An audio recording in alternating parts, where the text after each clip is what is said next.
Bonjour, donc, je suis chercheur au CNRS. Mon passé en tant que chercheur et même mon présent concerne la modélisation. Mes collègues me décrivent comme un modélisateur. De plus en plus, je m'intéresse à l'ensemble de la démarche, à l'ensemble de la démarche scientifique autour de la modélisation.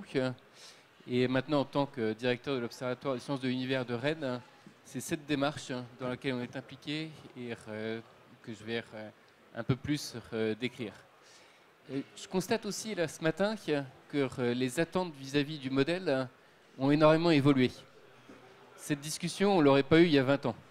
Il y a 20 ans, on était dans des démarches qui étaient beaucoup plus scindées entre les données, les modèles et puis toute la partie de l'exploitation, toute la partie de l'objectif des modèles. Je vais commencer par un exemple, justement, d'il y a une vingtaine d'années. Un exemple d'un cas d'étude aux États-Unis sur le site qu'on voit là en haut à gauche, dans l'État Louisiane, le site de Livingstone, pas très loin de Bâton Rouge, avec sur 1 km² un certain nombre d'usines qui étaient des usines chimiques où traditionnellement on stockait les éléments non utilisés, les déchets, dans des containers souterrains proches de la surface, à quelques mètres sous la surface. Et s'est posé la question de savoir quelle était la sûreté, quelle était la capacité du site à retenir ces déchets chimiques et en combien de temps éventuellement ils allaient percoler dans le milieu souterrain et éventuellement contaminer les cours d'eau voisins. Donc pour ça, une première action avait été menée de construire donc tout autour du site. On voit là cette ligne, alors, je ne sais pas si vous voyez ma souris, une palanche sur 3-4 mètres de profondeur pour que le ruissellement soit maîtrisé, pour que les flux surface soient contrôlés et qu'il n'y ait pas de fuite via la surface. Ensuite, les Américains se sont posé la question, est-ce que les contaminants vont percoler? Est-ce qu'ils vont se répandre dans le milieu souterrain et en combien de temps?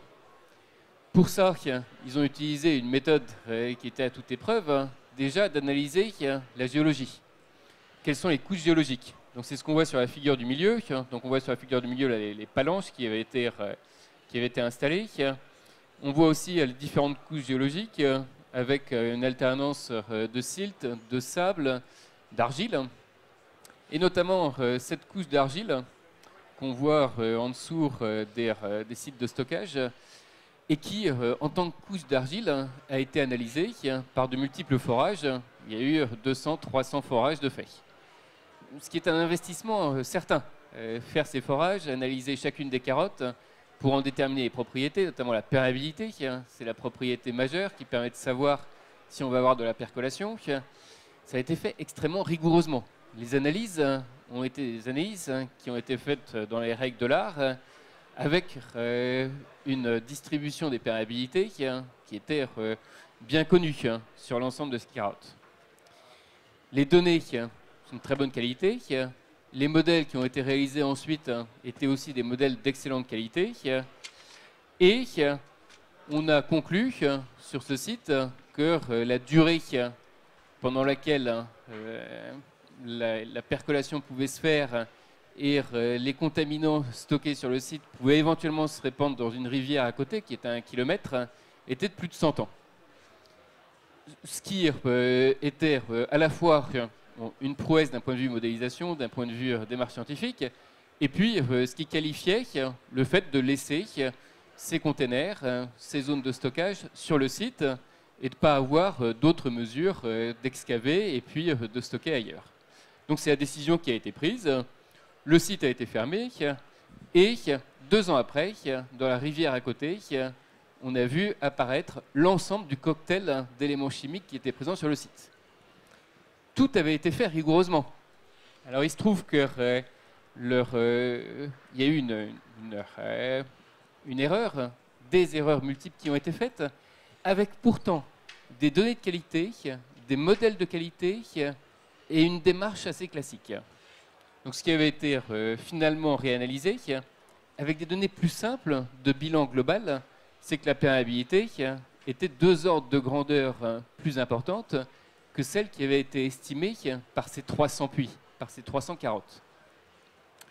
Alors, ça nous enseigne beaucoup sur le fait qu'on peut être rigoureux dans chacun des domaines, mais qu'on peut aussi se tromper assez largement.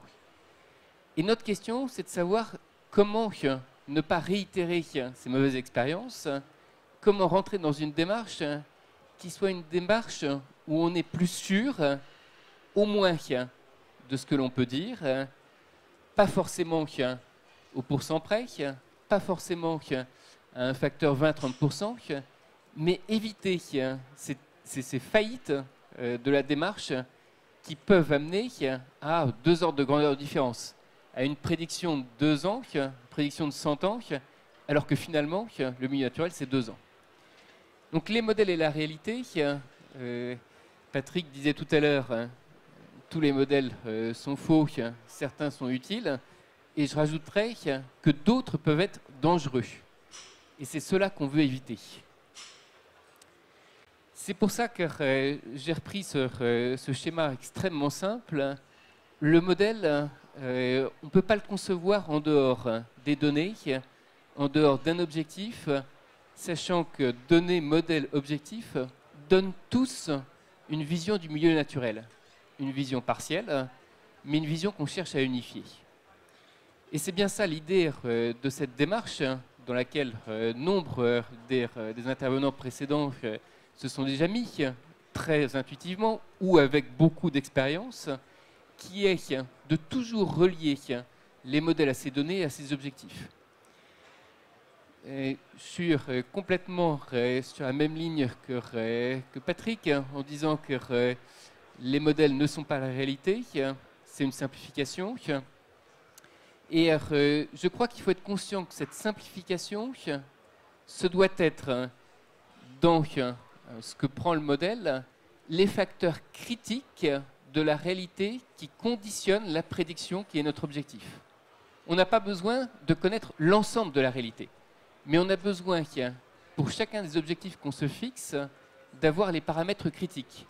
Si je reviens à l'exemple du site de Livingstone, le paramètre critique, c'est cette couche d'argile. Quelle est sa perméabilité globale? Ce qui avait été manqué, ce sont des petites fractures qui font de l'ordre d'1 millimètre à peine et qui interviennent à peu près tous les 100 mètres. Impossible à détecter avec les carottes. Donc la question, c'est bien quels sont les facteurs critiques de la réalité qui conditionnent mes prédictions, et ne sont pas nécessairement les mêmes pour toutes les prédictions, ne sont pas nécessairement toujours les mêmes modèles qu'il faut appliquer, quels que soient les objectifs. Et la deuxième chose, maintenant qu'on a compris quels sont les facteurs critiques, quelles sont les méthodes, quelles sont les données qui sont qualifiantes pour ces facteurs critiques. Donc c'est un aller-retour entre modèle, données, objectifs. Guy Pennec le disait tout à l'heure, il y a plusieurs expériences. Du premier coup, on n'arrivera pas nécessairement à avoir la bonne prédiction. Donc c'est nécessairement une démarche itérative entre les différents acteurs, entre les modélisateurs, entre ceux qui prennent les données, entre ceux qui connaissent les sites, et aussi une démarche qui permet de préciser l'objectif. L'objectif n'est jamais de construire un modèle. L'objectif est de savoir en quoi ce modèle va nous permettre de prédire. Alors, dans cette démarche données, modèle, objectif, on a tous un peu nos entrées privilégiées. On rentre par les données, par les modèles, par les objectifs. Je vais donner des exemples.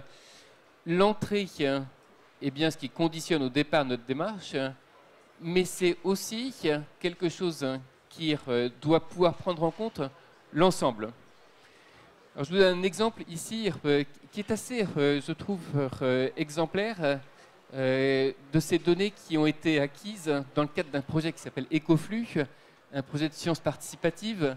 Gérard Gruot pourrait vous en parler. Il était longtemps suivi ce projet, était l'origine de ce projet. qui était un projet de mesure. Hein. On voit ici cette chronique de données entre 1998 et 2014 des nitrates, de la concentration en silice dans les cours d'eau. Et ce sont des données qui ont été acquises par des élèves de lycée agricole. Donc on voit entre 1998 et 2014. Alors ce n'étaient pas toujours les mêmes élèves, entre 1998 et 2014, naturellement. L'intérêt de ces données est énorme. L'intérêt de ces chroniques, de cette historique, je me souviens plus si c'est Antoine qui parlait de l'historique, quelqu'un parlait de l'historique auparavant, c'est quelque chose qui est inestimable. D'avoir ce recul, c'est quelque chose que l'on ne peut pas recréer. Donc il y a un investissement, vous parliez de connaissances également tout à l'heure, il y a un investissement sur la connaissance, sur le long terme, qui est quelque chose d'inestimable. Aucun modèle ne remplacera cet investissement sur le long terme. Et c'est un investissement qui est toujours payant. Alors certes, ça demande des moyens, moyens techniques, mais surtout moyens humains. Parce que saisir des données, ensuite les bancariser, les maintenir, c'est quelque chose qui est absolument déterminant. Il n'y aura pas de modèle sans données. Tout ce qu'on peut dire dans le modèle vient des données. Donc ces données ont été acquises. On a une démarche de rationalisation. Donc là, on montre un bassin versant avec les différents processus. En bas à droite, un modèle. Un modèle, c'est un ensemble de processus, ce sont des équations. Mais là où je veux en venir, c'est sur un modèle qui est assez simple, là, modèle de surface-subsurface, sur cet accord entre les modèles et les données. Donc là, vous voyez sur différents bassins versants, dans les traits foncés, les données, dans les traits clairs, le modèle. L'intérêt, c'est de voir à la fois que le modèle représente une partie de la variabilité. Vous voyez que les variations du modèle sont à peu près les mêmes que les variations des données. Mais ce n'est pas exactement la même chose. Est-ce que c'est grave? Est-ce que c'est pas grave? Je crois que la question, elle va un peu au-delà de ça. C'est qu'est-ce que le modèle représente? En quoi est-ce qu'il est cohérent? Et en quoi est-ce qu'il ne l'est pas? Un modèle n'a pas à être cohérent avec l'ensemble des données. Un modèle doit pouvoir expliquer certaines caractéristiques de ces données, notamment la variabilité, ici c'est la variabilité saisonnière, c'est aussi la variabilité des pratiques, doit pouvoir prédire une partie des tendances. Donc on voit cette tendance à la décroissance des nitrates, qui est à la fois liée aux modifications des intrants, à l'effet des politiques publiques, et puis également à une certaine activité du milieu souterrain. Et là, on arrive un peu à la clé de la modélisation. Qu'est-ce qui vient des politiques publiques? Qu'est-ce qui vient de la dégradation du milieu souterrain? C'est uniquement en séparant les deux que l'on peut savoir quel est l'effet d'une politique publique. Donc là, je crois qu'il y a bien l'un des attendus du modèle, qui est un attendu assez logique, qui est de pouvoir séparer, de pouvoir identifier les différents facteurs, de pouvoir identifier à la fois ce qui vient du milieu naturel et ce qui vient de nos engagements, de notre implication vis-à-vis de ces problématiques, par exemple ici, nitrates. Un deuxième exemple, où l'entrée est plutôt une entrée d'un point de vue modèle, qui est toute cette question de la reconstruction des milieux souterrains, reconstruction en termes de modèle. Là, c'est sur des milieux fracturés. On voit à gauche des carottes, des affleurements, et puis des grandes cartes. Finalement, à droite, le bloc qu'on connaît très imparfaitement. Le modèle est là pour compléter, pour donner une illustration, pour réfléchir sur un scénario de milieu naturel. Alors voilà ce que peut donner un modèle. C'est l'un des nombreux modèles qu'on peut réaliser sur ces sites, avec une question qui s'est posée sur ces milieux fracturés vis-à-vis du stockage de déchets nucléaires. Certains pays, dont la Suède, là l'exemple est en Suède, ont décidé d'investiguer les milieux cristallins, qui sont des milieux de roche solides, mais fracturés, pour le stockage pérenne des déchets nucléaires. Là, on entend sur 10 000, 100 000 ans. Et toute la question dans cette dynamique était de savoir s'il était possible d'assurer sur cette durée de temps une étanchéité des sites. Comment garantir sur 10 000, 100 000 ans qu'il n'y aura pas de fuite? Quelle démarche mettre en œuvre?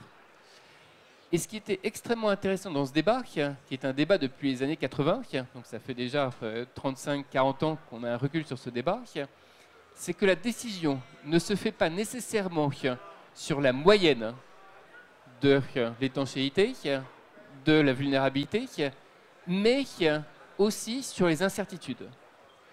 Typiquement, quasiment tous les pays ont abandonné le milieu fracturé pour aller sur des milieux qui sont plutôt des milieux argileux. Pourquoi? Parce que les milieux argileux offrent une plus grande uniformité, et cette plus grande uniformité donne une variabilité plus faible à l'estimation. Une incertitude épistémique, en d'autres termes, qui est plus faible.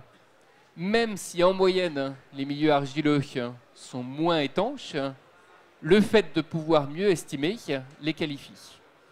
Donc là, je crois qu'il y a une véritable question à se poser vis-à-vis de la modélisation, qui est celle de décider de quel objectif. Est-ce que l'objectif, c'est la moyenne, en moyenne, on est les milieux les meilleurs, ou est-ce que l'on souhaite réduire l'incertitude de l'estimation? Et ça, c'est lié à ce pôle objectif dont je parlais tout à l'heure, qui est une décision sociétale, qui n'est jamais la décision du modélisateur, qui n'est pas la décision du scientifique. Le scientifique peut éclairer. Mais l'objectif de la modélisation est toujours quelque chose qui concerne l'ensemble de la société. Et là, je pense qu'il y a un progrès, à la fois du point de vue des scientifiques, du point de vue de la conscience de la société, sur la définition de ces objectifs. Une dernière chose, là, Guillaume en parlait, cette démarche qui est menée, qui a été engagée par le CRECEB sur l'effet du changement climatique sur les ressources en eau, avec là des chroniques, qui sont des chroniques à gauche de recharge, issues de Météo France, les prédictions de Météo France, à droite des débits de rivière, sur la période 1970-2010. Toute la question de l'analyse de l'effet du changement climatique est celle de savoir si, dans ces données, dans les informations disponibles dans ces données, il y a ce qui est nécessaire pour pouvoir s'engager dans cette démarche de prédiction. Sachant que le climat nous entraîne dans un monde qui change. Plusieurs l'ont dit avant, la grande difficulté, c'est l'instationnarité. Les modèles que je présentais avant sont quasiment tous des modèles qui ont été faits pour des prédictions qui étaient des prédictions un peu à court terme. Bon, dans le domaine des stockages de déchets nucléaires, c'est plus long terme, mais l'ensemble des modèles qu'on a réalisés généralement étaient plutôt à court terme, sur une extrapolation ou une interpolation qui était relativement accessible. Maintenant, on va vers un nouvel enjeu qui est celui de prédire sans filet. Ça, c'est quelque chose que les modélisateurs n'aiment pas du tout. Les modélisateurs aiment bien se rassurer avec des données qui existent. Toute l'idée de l'intelligence artificielle, c'est de pouvoir exploiter les données avec une hypothèse de stationnarité extrêmement forte. Toute l'intelligence artificielle, tous les modèles qu'on voit apparaître aujourd'hui, sont tous liés à une hypothèse de stationnarité, à une hypothèse que ce que l'on va prédire existe déjà dans les données. On sort de ce paradigme.